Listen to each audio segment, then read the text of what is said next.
What's up, guys? If you're not subscribed, please subscribe. Also, please smash that like button on the video and enjoy the show.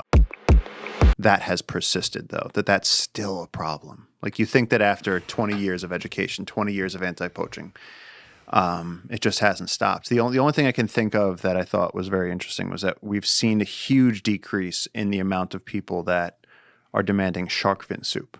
And so I remember seeing 10 years ago that there's a lot coming out about shark finning, where they would catch the sharks, cut the fins off, and throw the entire animal back in the ocean.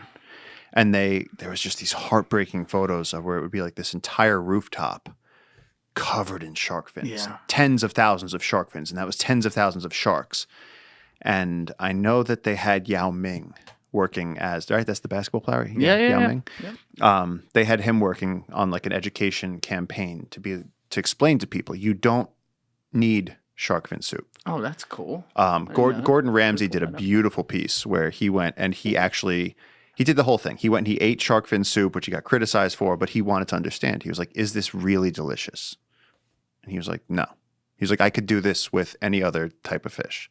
Then he went around and interviewed people who were eating shark fin soup in the restaurant. And he was like, what's the deal?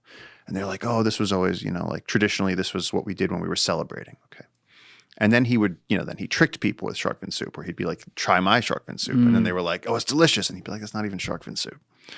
And so he did it from every single angle. And what he came to at the end was, there's absolutely no reason for this. It's just branding. It's just branding. Yeah, people just want to touch the coffee when it's just too hot that maybe it'll hurt their finger, but you know what I mean? Yeah, that entire thing was basically, which was beautiful to me, because it showed that people can get educated to the point where they just stop killing these things. Yeah, you're not kidding. No. There's the Yao Ming stuff on the screen there. Good guy. Ex-NBA star Yao Ming saves millions of sharks. Yeah, what was that documentary, Seaspiracy, where they showed a bunch of this in East Asia, where they kill these sharks? They just like cull them into gullies and just it's horrible. Yeah, no, I and can't watch. There's just puddles, not puddles. There's like wide ranges of blood just covering the top of the water. It's just red. The Cove, Seaspiracy, Cowspiracy, any of the spiracies, any of those environmental documentaries that are that devastating, I just chalk it up to I've seen enough in the Amazon that I'm not watching it. Right. I'll watch the trailer, I get the point, and then I gotta give it a break at some point. Well, I saw a video you put up, I guess maybe like a month ago, 2 months ago, whenever you were in Africa, but you were in the dark, and I'll put the video in the corner of the screen. Oh, yeah. You were in the dark, literal feet away from a black rhino. White rhino. It was a white rhino. Mm-hmm. And you could, I couldn't even see it when the video's coming on, but you can oh, yeah. Right there. Oh, yeah. And that thing wasn't afraid of you? No. So what happens is, first of all, again, you have rhinos that have grown up in the beautiful golden grass of Buffalo Kloof on the reserve, protected by vet paw.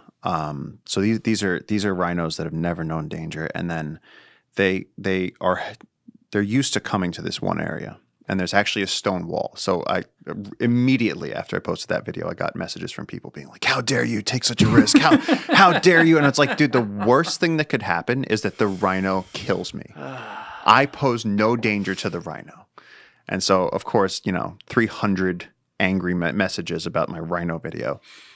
You can't make everyone happy, bro. You just can't make them happy. Anyway, it was an amazing night. So we were all there. The reserve owners were there. Warren and Wendy. Ryan was, the vet paw guys were all there. And then everybody went to bed. And the rhinos were just hanging out outside. And I woke up and it was probably midnight and it was raining. And I went outside and I'm sitting on this concrete wall. So I'm safe. The rhinos really...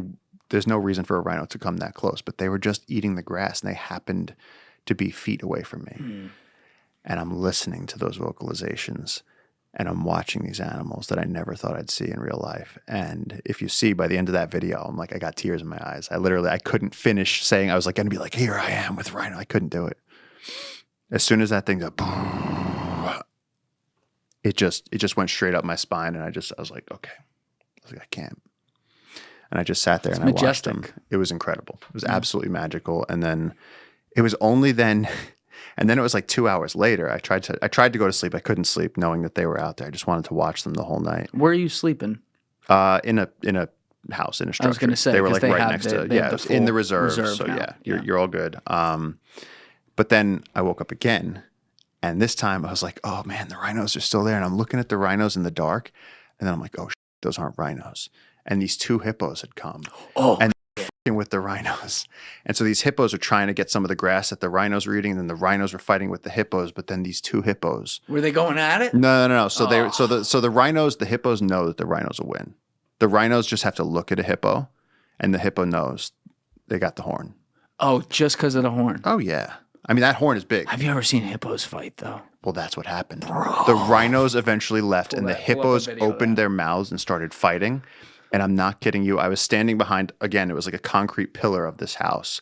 And there were 2 hippos 10 feet from me having the most savage battle. And they're like, oh, like with mouth open, where they like attack each other like that. Like, oh, dude. It was terrifying. The earth was shaking. We got to pull up a video of a hippo fighting a hippo, not a hippo versus a rhino. No, hippo versus rhino is disgusting because the rhino just gores the hippo. Yeah, I forgot how powerful that thing is. It'll just pop them. That's such a cheat code having that. Hippo, the second one, angry hippos fight for mate. This is it. Dude, this is fucking nuts. Cut to like a minute in. Cut to a minute in. The intimidation begins. Attenborough. Oh, I should have given you the mouse, bro. This is painful. Cut to like a minute. Yeah, right there. Yep. That's what it looked like. Yeah, that was happening 10 feet away from me. And I was safe because I was standing behind concrete and they didn't care that I was there. Oh my God. I was like, I could spit at them. I've always wondered why they take that angle. They don't like try to go in right away because like they'll eventually start trying to cut across, right? Like perpendicular to the mouth. But when they first start, they just like go 4-tooth on 4-tooth. It's kind of weird. It's just face to face. It's just, look at the blood. Ugh. Pablo Escobar used to feed people to his hippos. Actually? Oh, yeah. Yeah, it's actually a big problem. All right, that's good, Chris. Thank you, brother. It's actually a problem right now in Colombia. They're trying to figure out, because now they've all fucked each other and like had long generations. Yeah. So they have a hippo problem. And so they're trying to figure out what to do with them. I don't know if we can pull up an article on that, but the Colombian government was talking about, like, people are like, well, don't euthanize them. And then they're like, well, can we repatriate them to Africa or some shit? But yeah, Colombia government, Pablo Escobar hippos. They need to take like a nationwide census in Colombia and just see, like, do we want to keep the hippos or not? Because I'd imagine half the people love the fact that there's hippos. Yeah, let's click that first one, CBS News. Oh, sterilizing. So eventually there'll be no hippos. Right. Colombia on Tuesday began the sterilization of hippopotamuses, descendants of animals illegally brought to the country by late drug kingpin Pablo Escobar in the 1980s. 2 male hippos and 1 female underwent surgical sterilization, environmental authorities said. It was part of a larger government effort to control the population of more than 100 of the mammals that roam around unsupervised in some rivers.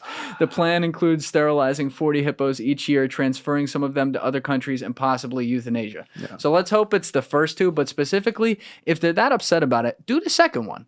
Like, you can afford to do it. You're a government, right? Yeah, I mean the sterilization is a really passive one. Keeps everybody happy because then they just won't make more hippos. Thank you for watching the video, guys. Please hit that subscribe button and check out this clip's full podcast episode by clicking here or in the description below.